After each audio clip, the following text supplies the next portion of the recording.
Alors la forme, ça se prépare pour le meeting de Montréal. Absolument, absolument en forme, avec un public comme ça, de qualité. Ça a valu la peine de se déplacer. Absolument, plus que la peine, parce qu'un public comme ça, on n'en trouve pas toujours.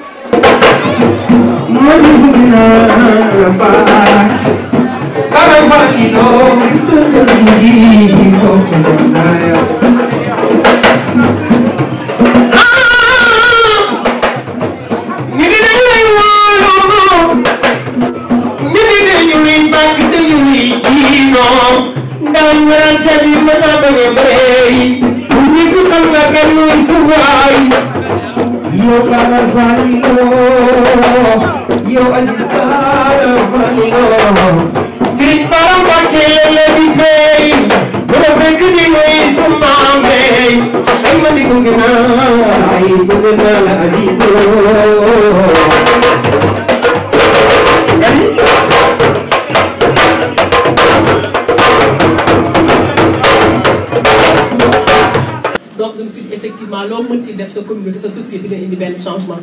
donc léegi ñu ngi jëm ci le 30 juillet très prochainement incha allah rabi war a tànn suñu député man li may wax li may répété tout le temps mooy booy tànn député il est fondamental nga xam kan moo war a nekk député lan mooy rôle député ak député lan la war a mën a jariñ donc je reviens sur ces 3 points qui sont fondamentaux souvent mooy député dafa war a nekk législature c'est fondamental il faut que député boobu loolu nekk législateur mooy ki nga xamante ni jàng na xam na ni ñuy lire ay dossiers xam na ni ñuy voter ay projet de loi pour mu mën koo voter boo jàngu doo xam lan mooy voter projet de loi donc instant bi xam nañu ce qui se passe dans notre pays qu'on aime tant et qui nous est très cher mooy législature bi nii c'est ça a été quand même dit de manière générale que mooy une des législatures les plus nulles bi nga xam ne la ñu am où il y a moins de projets de loi qui ont été votés il y a énormément de taux d'absentéisme man dama naan buñ la jëlee tànn la en tant que député nga war a dem assemblée nationale da nga war a nekkal askan bi nga tànn fan la mais waroo nekk sa kër ñu lay fay wala léegi da nga war a dem pour xeexi loolu.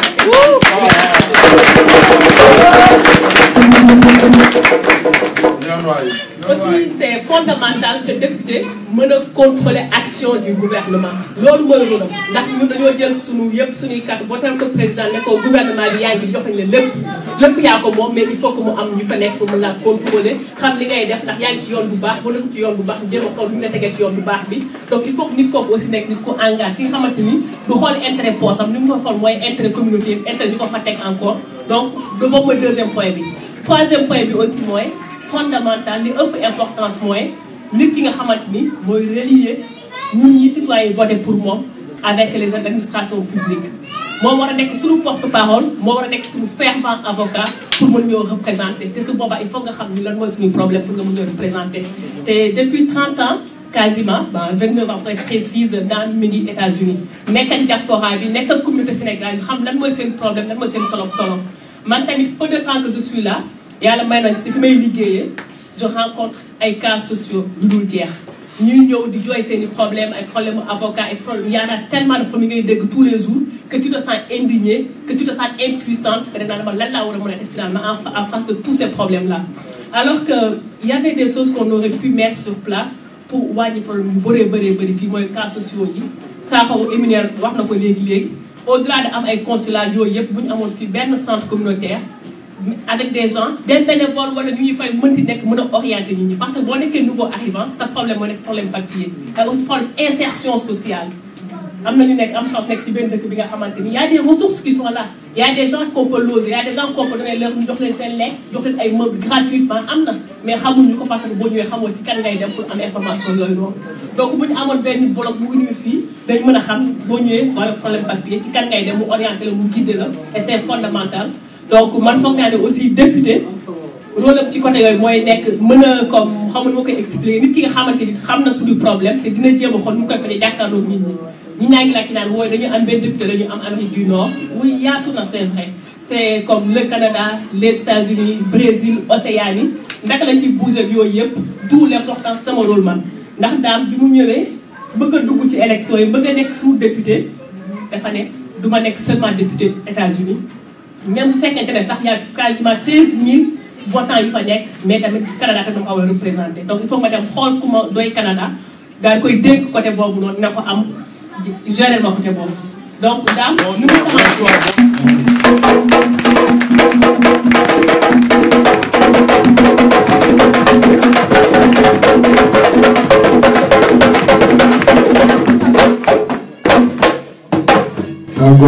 merci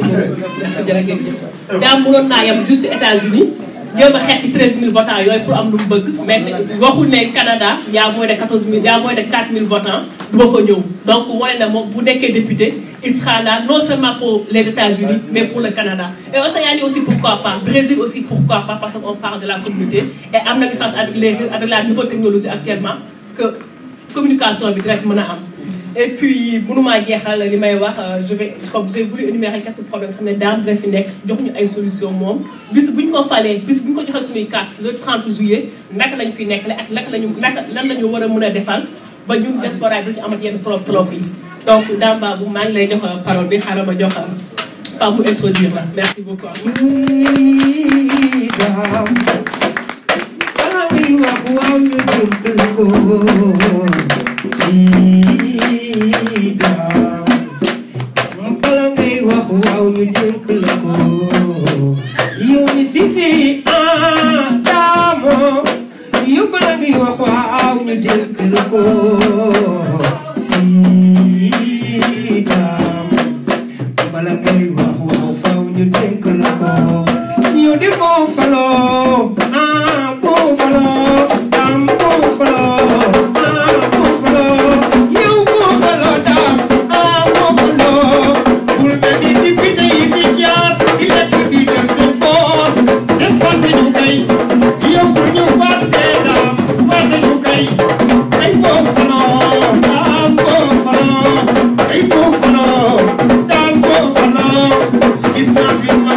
beaucoup merci beaucoup Seydina def naa ñi ngi def li ñuy wax joindre l'utile à l'agréable parce que comme li ñu ko waxee rek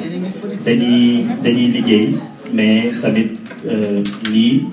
ñoom dañoo bokk tamit Sénégal bokk si citoyens yi kon am nañ si wàll. mais ñun la sax bu dul ñu dara du neex. ñooy Dakar gi ñooy Dakar ñi ngi sant Bintu defe naa ni déglu ngeen ko te tamit éliminer ay points yu am solo je pense que ni ñun ñi nekk Canada peut-être chance boobu ñun la ko yàlla jox kon ñu ngi lay remercier di la encourager donc liggéey bi day door a tàmbali ku si nekk ku fi teew ak ku fi teewul ku nekk defe naa ni dañ fexe ñëw asi yow bu la mënee jot ñu jot la ak moyens yu mu mën a doon pour waxtaan ak yow si programme gën ko élargir defe naa doyen Bara énumérer de 5 points bu am solo boo xam ne daal dina si dikk ñi nga xam ne nekkuñu Canada nekkuñu États-Unis naka la ñuy dem ba di jot si ñoom bay xam si ñi problème li ñu bëgg rek mooy plateforme boo xam ne vraiment bu ñu xamee problème parce que saa ko wax na ko Bintu wax na ko bu jëwluñ jëloon kàddu tey li muy jot si ay cas sociaux bu leen ko waxee ku si nekk regroupement ba nga nekk wala association ba nga nekk yaa ngi fay def loo xam ne kenn yëgu ko mais naka la ñuy def ba am plateforme boo xam ne yooyu dañ koy regroupé am kàddu boo xam ne comme ni mu ko waxee kàddu diaspora la daa woote donc kàddu googu mooy regroupé kàddu yu sew sewaa ñi nekk si biir association yi yóbbu ko fañ ko war a déggee ñu dégg ko kon tey balaa ñuy jox Dame aussi dañ leen di xamal ne Dame candidat indépendant la bëggoon nekk mais ni loi politicienne yi comme ni nga xam ne toujours tegee ni nga war a nekk indépendant mënut a nekk ci kenn kon Dame mu dem seeti waxoon na leen ko bi mu fi ñëwee nee na daan seen parti boo xam ne dund na ma lii la président parti bi wax lii la coalition bi wax sama xel ak sama xalaat ak ñi ma yónni liñ bëgg si loolu laa leen di yóbbu ñu di ko dégg kon Dame dafa seeti parti bu set ànd ak ñoom muy RDS muy parti Mame Matar Gueye bulletin bi bu ngeen ko gisee moo nekk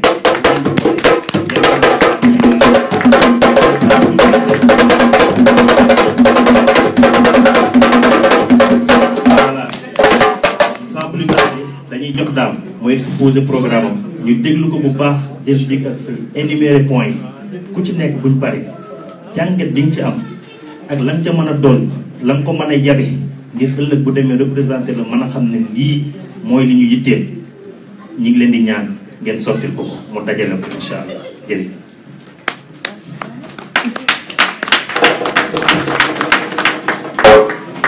jërëjëf Pape Amar maa ngi lay gërëm bu baax ne matagul am na lu des xam nga ne Pape Amar yàlla dafa def sama nijaay ko jur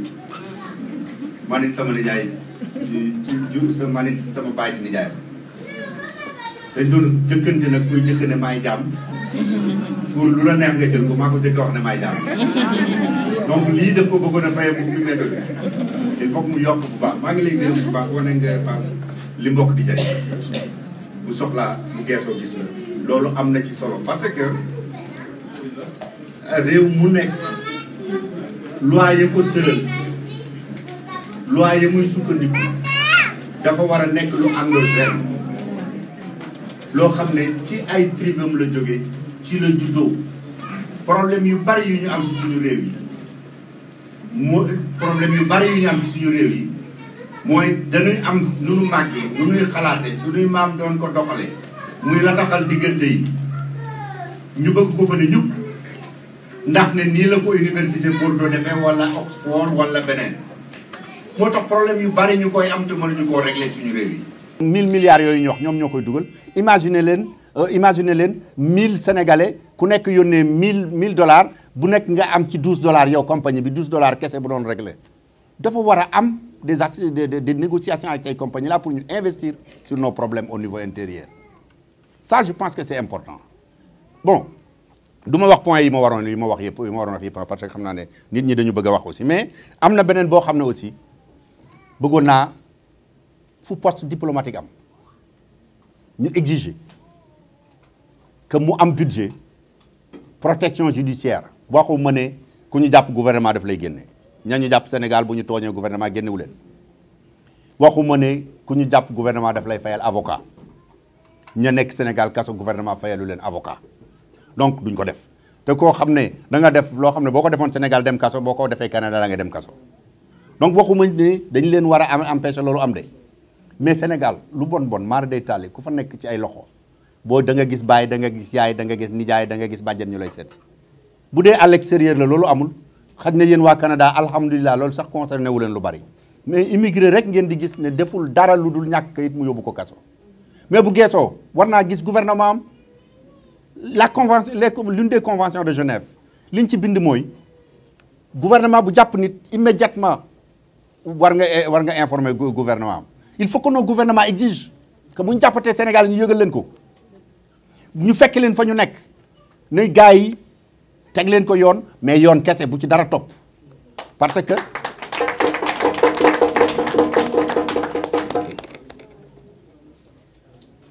parce que nit ki bu man exemple la boo xam ne dama ko vivre parce que mas naa nekk directeur de communication consulat général du Sénégal à New York bi ñu amee consul bu bees bi dañu décidé woon ñi ñu mën a dem seeti ñu seeti leen ñu dem ci benn xale mu ne ñetti at def na ko ñaari at ak genn wàll def na ko bu ma saan xuloo garde prisonniers yi dañ ko ne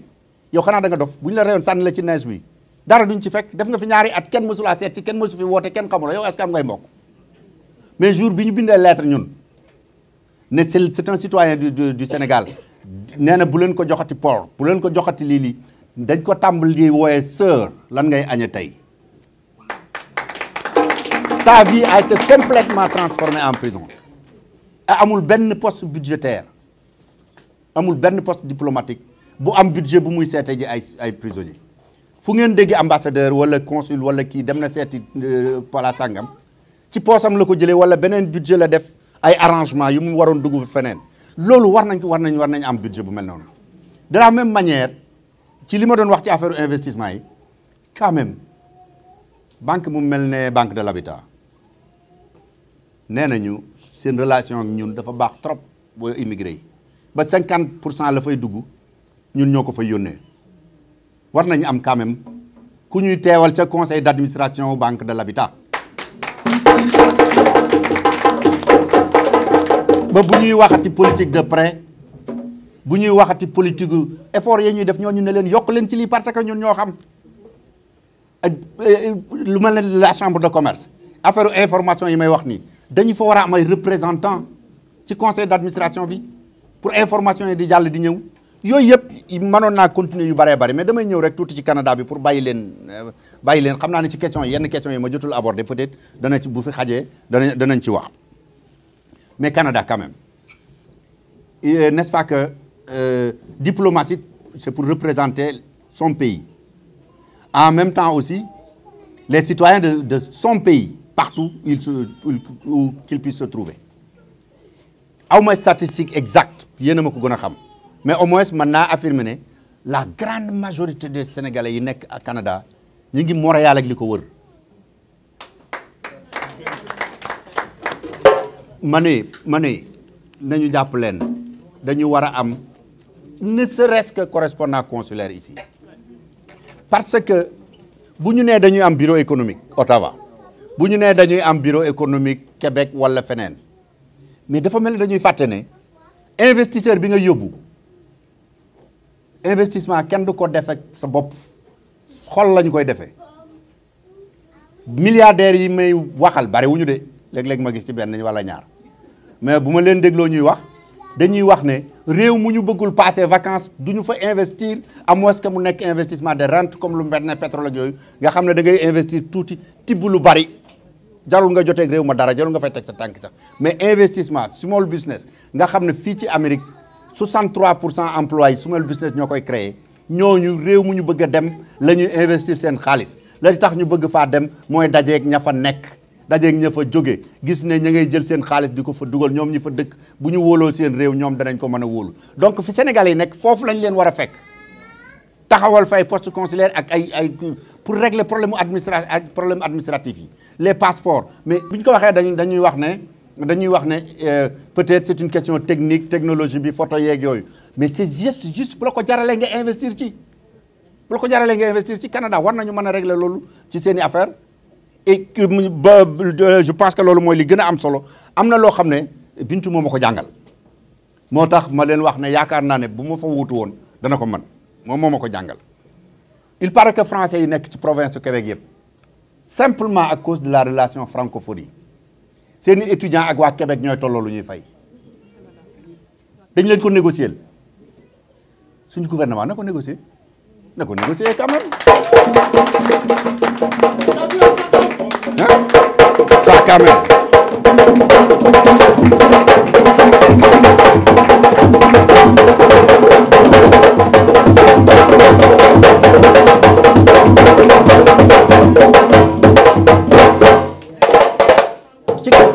ci question négociation yi laay daanele benn ba tey ñu bari États-Unis par exemple depuis Ronald Reagan li intéressé gouvernement yi ci accord économique et financier li intéressé gouvernement Amérique ñoom réglé nañ ko depuis Ronald Reagan Sénégal am na convention boo xam ne je ne suis même pas sûr que ñu fa nekk léegi jiite réew mi xam nañ ko comment bu ñu signé en 1986 boo xam ne compagnie américaine buy rapatrier ay bénéfices am amul restriction pratiquement loolu moo intéressé woon waa kër Reagan bi ñu ñëw di négocier mais ñun double taxation dañ ko war a régler ñu bari ci Sénégalais xamuñu ne boo amee kayitu Amérique moo xam muy passeport moo xam muy green card boo ñibbee Sénégal même liggéey fa li nga fay gagné ci at mi bu at mi dee da ngay def déclaration d'impôt aux États-Unis fay ci da ngay fay Sénégal impôt ñëw Amérique fay impôt réew yu bari ci àdduna ñu ko xam dañu signé gouvernement wu Amérique non double taxation dernière fois bi mu ko gëstoo yàkka la Togo moo ko am ak États-Unis suñu gouvernement war na négocier loolu xaw ma ndax am na Canada wala déet yéen ñi fi dëkk peut-être deman ngeen ko gëstu affaire double taxation waaw ngeen ñu xool ko ñu négocier ko ba nga xam ne léegi soo fayee taxe Sénégal doo fay taxe Amérique boo fayee taxe Amérique doo fay taxe Sénégal loolu mën na am tey yaakaaruma ne le montant bi sénégalais yi di war a fay taxe Amérique fay ko Sénégal yàgg na foo xam ne dana jaral Amérique mu koy résister lu sore ne du ma leen ko jox et puis c'est un droit ils l'ont signé avec d'autres pourquoi pas nous un peu c'était ça loolu laa bëggoon nun mu leen a wax bu ko defee ñu jàpp ci loolu ñi nga xam ne itam dañu bëgg a poser ay questions. ndax xam ngeen kañ la ñuy jot suñu carte électeur ça c'est une question que je pose man loolu moo ma fi indi poser des questions sur ce truc là parce que comme ni ma wax man ka may woteel maag yoon bi doo nga koy xam mais je n'arrêterai pas de dire aux gens il faut se mobiliser aller voter parce que loolu moo mën a soppi pour soppi di am loolu lay doon dégg nga je souhaite à Babou un très grand succès. Il y a beaucoup de gens qui me demandent de participer à leur truc. Kii sama jarbaat la mënuma koo bañal dara dégg nga de ba ma wooyee dama ko ni ça va me faire plaisir parce que ça va me donner l'occasion de connaître Dame Babou que je connais depuis très longtemps mais que je n'ai jamais vu. Hein? Alors donc les conférences téléphoniques yi daan def on s'est entendu mais on s'est jamais vu. kon nag nuyu naa la di la sàggal lu mu gën a bari di ñaan yàlla mu féetale la maanaam wërsëg bi nga xam ne mooy tax ñu ko fal. jërëjëf dañuy jox daam comme da ngaa war a yeeweeku xam naa dañuy jox jàmm mu am kàddu yu sant la bu ko defee ñu door a continuer. waaw jërëjëf doyen Bara xam naa ne sama wax jotagul sax mais comme da ngay dem dama lay gërëm. te dañu ma wax ne ci Boris Diop nga jëm. Boris Diop. waaw boo demee boo ko laajee li nga wax dana ko dëggal. 1976. bi ñuy rencontré Cheikh Anta Diop ak Babacar Niang ak docteur Moustapha Diallo pour jóge am di jëf justement dem duggi RND. këram lañ ko doon defee boo demee nga ne ko Dame Babou lay nuyu.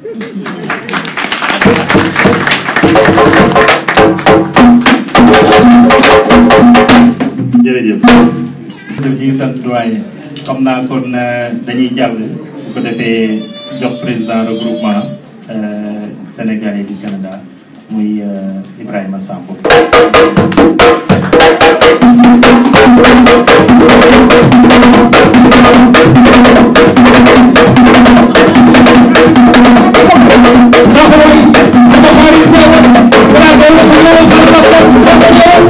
asalaamaaleykum. waaw ñu ngi nuyu mbooloo bi yëpp. di nuyu Dame Babou ak sama sœur Bintou donc damay indi benn précision rek donc man dama ñëw fii en tant que citoyen bi ma Bintou waxee loolu laa ko wax ma ne ko man ñëw ma fii en tant que président regroupement général des Sénégalais du Canada parce que regroupement association non apolitique la donc ñun waruñu feete fenn mais sama sœur la man dama ko woon ne ko ñëwal bokk ci bureau bi mu ñëw ànd ak man donc moom bu wootee tey woo ma mun ma bañ a ñëw donc looloo tax mu ñëw fii ñëw pour encourager ko vraiment di ko féliciter xam ne le chemin sera long et difficile mais il faut y croire donc on a travaillé ensemble pendant 2 ans méttiwoon na mais on a fait des résultats je pense que boo continuer ci même lancée bi tu auras des résultats donc Dame Babou tamit ñu ngi koy remercier parce que avant muy ñëw fii woo na ma téléphone ñu waxtaan bi muy ñëwee fii aussi ñëw na hôtel ba mu ñëw présenté wu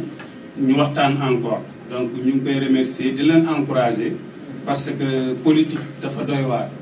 y a beaucoup d'obstacles mais dañ leen di ñaanal yàlla rek ngeen jéggi obstacles yooyu yéen a xam li ngeen bëgg yàlla na leen ko yàlla yombalal. et puis ñun communauté bi ñu tax a jóg souvent nit ñi buñ ma laajee ma ne man sama parti Sénégal la te man loolu laa gëm. donc ñun communauté bi problème yi ñu am je pense que Bintou elle est mieux placée xam na ko parce que bokk na ci bureau regroupement mooy vice-président regroupement général des Sénégalais du Canada xam na suñu problème. donc problème diaspora bi daam tamit xam na ko parce que yàgg na ci diaspora bi. donc ñun yàgg nañ ko dégg ci rajo yi comme li ko doyen Bara waxee yàgg nañ ko dégg ci rajo yi ay intervention et cetera donc ñoom xam nañu problème diaspora bi. donc surtout ñun diaspora canadienne problème bu ñu gën a am mooy les documents administratifs yàgg nañ ko jooy problème passeport yi dañu bëgg fii mu am une mission permanente de production de passeport ñun loolu lañ bëgg. bokk ca kaw waay. waaw beneen projet bi ñu am mooy la maison du Sénégal. dañu bëgg état bi jàppale ñu pour ñu am fii une maison du Sénégal. maison du Sénégal bi liñ si bëgg nekk benn lieu d'échange ñëpp xam nañu communauté bi surtout Canada léegi mu ngi agrandir il y a beaucoup de personnes presque Montréal ak et environ rek ëpp na 10 000 Sénégalais donc bu ñu amee lieu de rencontre comme lu mel ni centre bi nga xam ne activité bu ñu am foofu lañ koy def suñu xale yi dañuy bëgg a jàngal Alxuraan actuellement centre yëpp ñu ngi leen di tëj même centre la jeunesse dans 3 ans on a reçu un message comme quoi dans 3 ans dañ koy tëj donc fu mu nekk ni on a des difficultés pour am ay salle de rencontre fii xale yi di jàngal Alxuraan communauté bi fu muy def ay activité am donc moo tax ñun message boobu ku ñu invité loolu lañ lay wax ñun loolu mooy message regroupement bi on veut un lieu d'échange donc une maison du Sénégal moom mooy vraiment suñu projet bi te regroupement bi mu ngi si liggéey dañuy lancer un message à toute la communauté que regroupement bi ñu ngi liggéey pour ñu am une maison du Sénégal donc bëgg nañu communauté bi yëpp jàpp si association yi daayira bi ñëpp jàpp si parce que bu ñu ko amee njëriñ ñëpp la bu ñu amee gàmmu fa lañ koy def bu ñu amee màggal mun nañ ko fa def ku am ngénte parce que souvent kër yi dafa xat léegi nit ñi bu ñu amee ngénte dañuy obligé louer salle donc bu ñu amee lieu boo xam ne ñun ñoo ko moom mun nañ ko louer sax à des prix yoo xam ne du cher pour communauté bi donc vraiment du ma monopoliser parole bi di leen remercier et puis di leen encourager et bonne chance. Merci.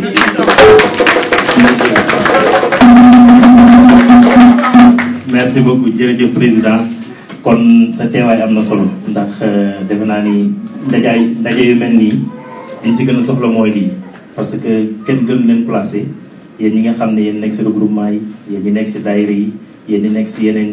jotaay yi nga xam ne Sénégal yi dañ fay ñëw di waxtaan ak yéen ngeen xam biir xam bitti kon yu mel nii da ngeen si mën di war di teew comme ni nga ko waxee si apolitique mais dañuy liggéey te liggéey defe naa ñëpp bokk Sénégal te ensemble lañ mën a liggéey kon ñu mel nii moo tax seen teewaay ñu koy soxla bu baax ñu ngi leen di sant jërëjëf. enfin au moins famille yi. kenn posé question waaye tàcc leen ko. Mesdames, Messieurs, bonsoir. C'est mon banquier Magdalene. Je pense que je vais y aller en Wolof. Non, vous pouvez le faire en français aussi. Donc, donc tout d'abord, je veux vous remercier particulièrement Papa Mar.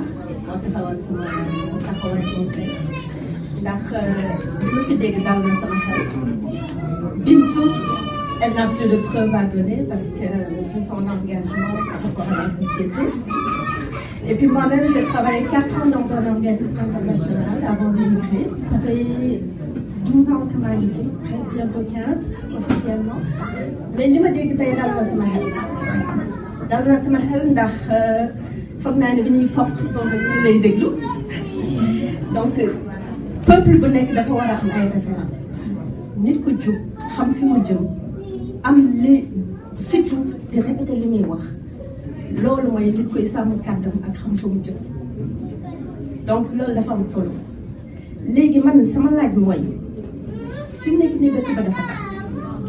fii dafa doy waar li nga wax yëpp dëgg la ba leen moo ma jaaxal mooy manque de patriotisme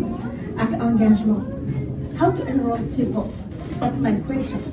c'est-à-dire que tey wax ci dina neex sañ-sañ yi dina rafet xel mi dina dal wante ñun ñu neen duñu mën lu bari information yi nga wax dëgg la fet ba fet lañ koy daje wala forum ba forum mais nan la ñuy def ba nit yi di bamtu ak di bàyyi seen xel di dem te tey am nañ doole bi nga xamante ni ñun Amérique ñeneen ñi amuñu ko mooy pragmatisme mooy lan fii master wala diplôme nangam sangam wala sama papa mooy doon du fi loolu fii ku amul sa doole gëm sa bopp mën li ngay def doo dem ñun dañuy dem donc je m'excuse d'avoir été longue mais ma question c'est on est prêt à vous épauler à travailler avec vous même si on est de la société civile mais comment faire Bintou? Bintou, elle met son short, elle va sur la place, elle agit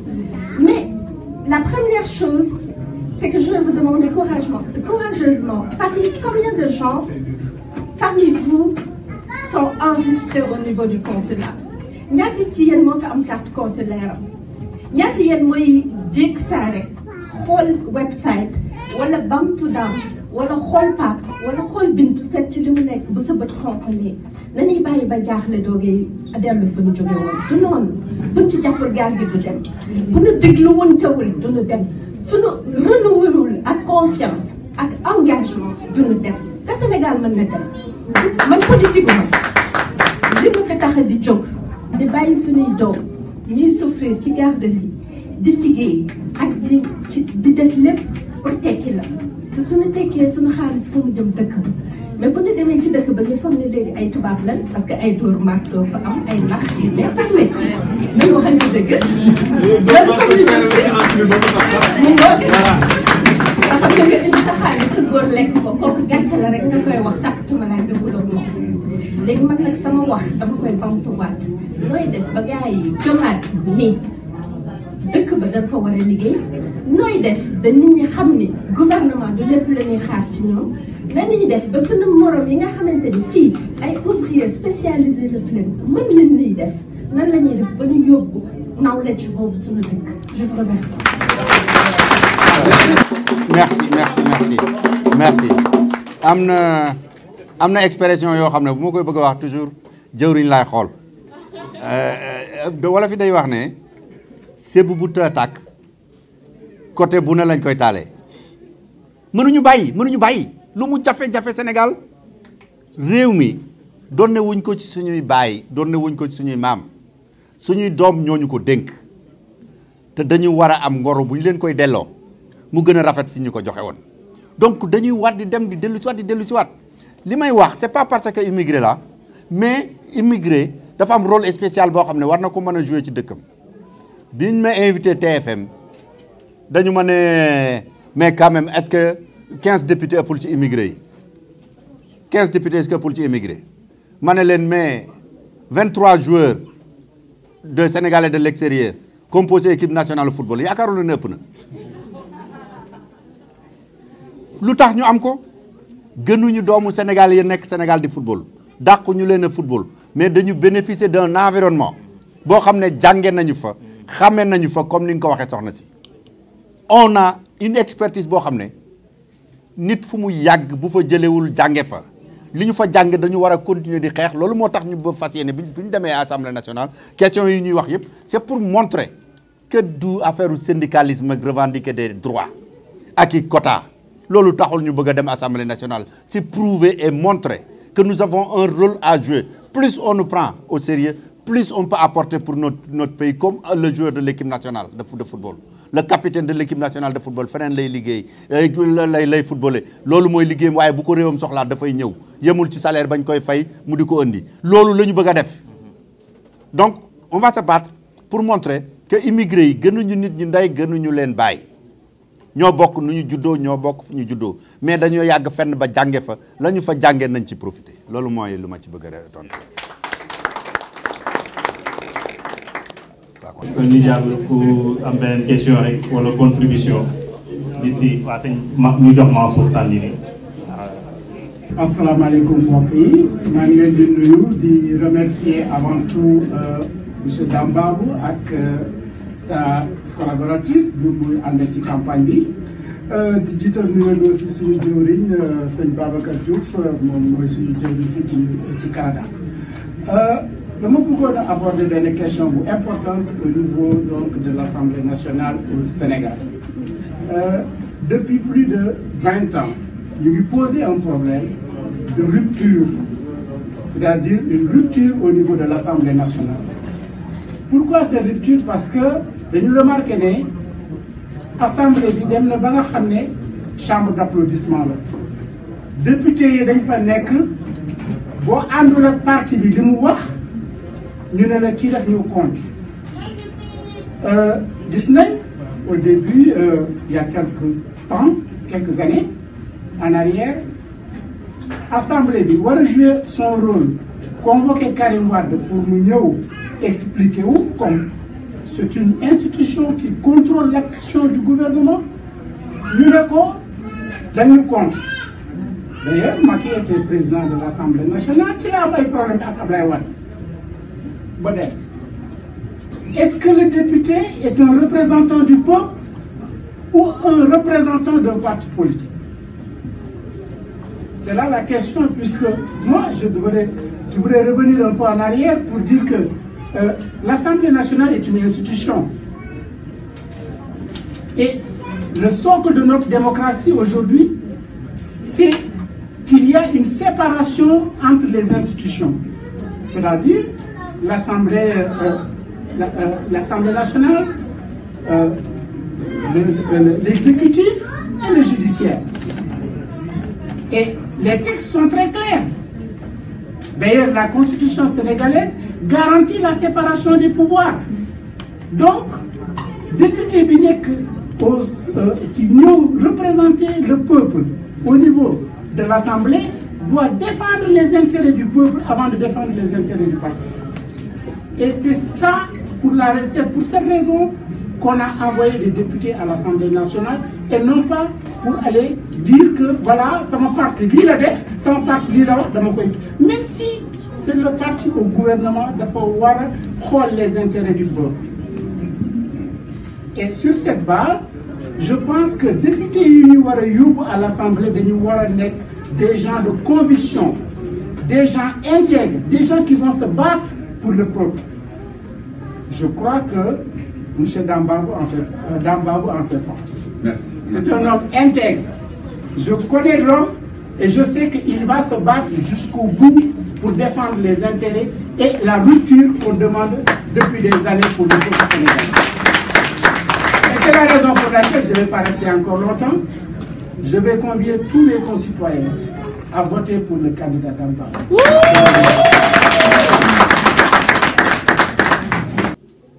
ñi fi nekk mag ba mën a fàttaliku Salim Tomi Nalada defe naa ne dégg nañu ñu ne Abou Bakrin sa deex ne maay taaw di ngébbalam kon maa ko war a wutu Seydina Oumar ne maa toj tax ya bu dul woon ak man nodd sax kenn du ko ñemee def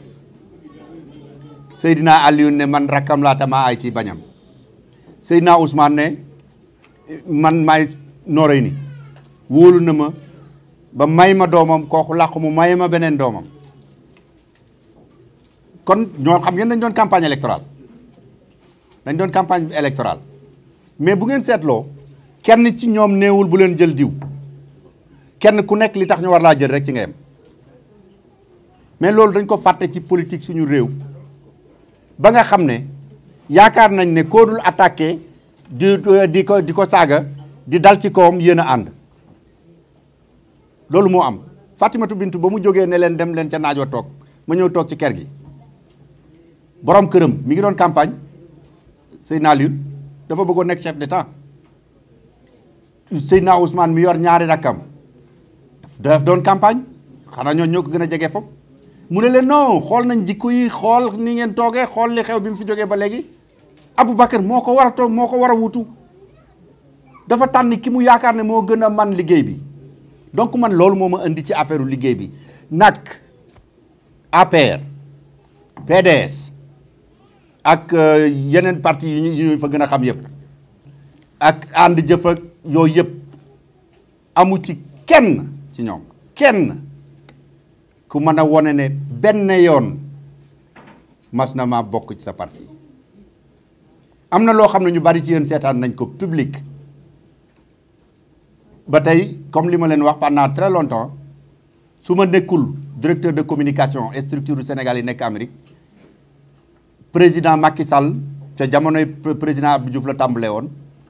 bu fiy ñëw dafay fay sama agence ne ma géreel ma sama affaire communication Maison Blanche ba mu fay dem maa ko géré woon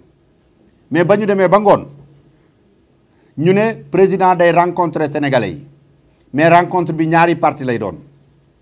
benn bi day wax ak sénégalais yi ba pare bu jeexee mu wax ak waa parteem ñu ne ma daam comme yaa yor suñu communication yow yaay MC bi yaay jiite ndaje bi ma ne leen à une seule et unique condition première partie bi laay jiite ndax boobu sénégalais yépp la mais bu ngeen ñëwee ci seen parti bokkuma fa ba di leen jiiteel seenum ndaje ñu nangu condition yi ba ñu demee ba ndaje mi war a tàmbali ki war a jiite beneen parti bi bokk APR ñëw taxaw ci sama wet yor benn papier bu ñu bind APR dama ko ne lenn moo mën a am da ngay dindi lii ba sama wàll jeex wala nga dem taxaw foo xam ne caméra bi du la jël ba sama wàll jeex ba sama wàll jeexee ca réunion ba dama ne président Macky Sall mi ngi toog à l'époque Mimi Touré ministre de la justice mi ngi toog ak ñoom ministre des affaires étrangères et les autres ma ne leen sama wàll jeex na giir gu nekk dafa am ay waaso président Macky ndajem giir gi laa jiite woon léegi waaso yi ñoo des comme yow ak sa waa waaso la xaaral ma bàyyi la ak ñoom génn saal ba bu ma bokkoon APR def naa du ma def loolu te ba ma koy wax micro yaa ngi tàkk caméra yaa ngi tàkk xanaa bokkuma APR kay ku ñemee toog ak Macky Sall wax ko fa doo dugg ci néeg di làqatu naan APR laa bokk ak wala bokkuma fa ak yooyu men léegi nag lenn moom mën naa leen ko xamal j'ai d'excellentes relations ak génération yi fa nekk ci politique depuis 1976 président Abdou Diouf ba muy ñëw Washington après la première guerre du Golfe visite d'état ñoom président Abdoulaye Wade nekk ministre d'état ak ñoom ñu ànd ak moom ñëw ba ñu ne dañuy dem rencontrer sénégalais yi mu yebal ministre yi man lañ jox micro ba maa ko jiite jamonoy président Abdou Diouf loolu président Abdoulaye Wade bi mu faloo président Abdou Diouf maa ko jëkk a wax ne ko il faut que ñu am consulat Amérique maa dem ba ci George Bush ne ko li ngay dimbalee nit ñi nga xam ne seen réew dafa am catastrophe protection spéciale programme de protection spéciale est-ce que mënuloo envisager programme de protection des pays qui essayent de faire la démocratie et la bonne gouvernance mu ne day kenn bëggul ay illégaux ci sa réew mais buñ ma ko laajee danaa ko xool bi ma ko jëkkee wax comprendreul daf ne ma that means what Condoleezza Rice bi nekkoon ci wetam ne ko he's talking about the remittances parce que dama ko ne li ngay dimbalee nit ñi ci Sénégal ci xaalis boo légalisé woon 20 000 Sénégalais yi fi nekk li ñuy yónnee moo ëpp téeméeri yoon li ngay jël ci sa gouvernement fédéral di leen ko jox donc ce n'est pas maintenant que la président Abdoulaye Wade bi mu nekkee président itam man la ñu jël yóbbu ma directeur de communication du nouveau consulat parce que jàppoon nañ ne xam naa réew mi fonctionnaire yi ñu fay yebal te xamuñu ko mën naa leen a taxawu donc ni ma doon liggéey ak moom laay liggéey ak président Macky Sall bi Aminata Touré nekkee premier ministre daf ma jël ne ma kaay gérer le ma ba ànd ak sama équipe de communication primature ma ne ko am à condition que ñu d'accord ci ne je ne serai pas fonctionnaire je ne serai pas fonctionnaire même ministre boo ko bëggee du ma ko def dañuy am ay contrat et nga di ma fay sur la base du travail bu ma def mën naa leen wax ne je vous lance un défi ku xam ku ma sa yor nguur muy waa PDS muy waa PS muy waa APR nee leen daam nee na dërëm bu ma sa dugg ci loxoom facture la bu ñuy fay liggéey bu mu def joxe facture ne lii lay jar ñu d'accordoon ci ba ma daataan def liggéey ba ñu fay ma te duma ko bàyyi tey duma ko bàyyi ëllëg musuma bokk APR te nag wax dëgg yàlla ñi ma xam lu mu tuuti tuuti war nañu xam ne su ma bëggoon bokk ba APR awma lu ma ci ragal bu ma ca bëggoon bokk damay dem signer jël parole di wër di leen waxal dama faa bokkul ma fa bokkoon wax ko lu ma ci ragal ku may duma kan moo may jàpp kan moo may rey mbaa moo may jàpp ah voilà